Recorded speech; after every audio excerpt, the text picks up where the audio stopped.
આજે રૂવાટા ઊભા થઈ જાય એવી દુર્ઘટના ગુજરાતમાં ઘટી છે। મધ્ય ગુજરાત અને સૌરાષ્ટ્રને જોડતો મહીસાગર નદી પર આવેલો ગંભીરા બ્રિજ જે આજે 9 લોકો મૃત્યુ પામ્યા છે, ત્યારે તમામને ભગવાન પોતાની ચરણોમાં સ્થાન આપે, એમની આત્માને શાંતિ આપે એવી પ્રાર્થના કરીએ છીએ। પરંતુ આવી દુઃખદ ઘટના જ્યારે ઘટી છે ત્યારે ભારતીય જનતા પાર્ટીના નેતાઓ બેફામ નિવેદનો કરી રહ્યા છે। બેશરમીની હદ ભારતીય જનતા પાર્ટીના નેતાઓએ વટાવી છે। ભારતીય જનતા પાર્ટીના સાંસદ દ્વારા એવું કહેવામાં આવ્યું કે મને આની કોઈ જાણકારી નથી, મુખ્યમંત્રીને પૂછો, અને આ નિવેદન પણ એમને હસતા હસતા આપ્યું છે। ભારતીય જનતા પાર્ટીના પ્રવક્તા મંત્રી એવું કહે છે કે સરકારે તપાસના આદેશ આપ્યા છે।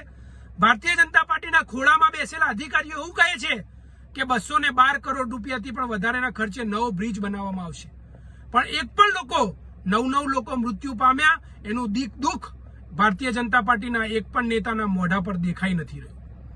આજે આ કેમ ગુજરાતની જનતાને ભોગવવું પડે છે?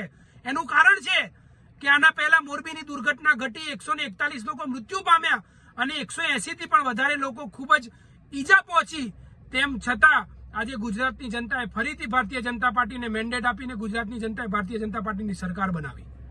ત્યારે આજે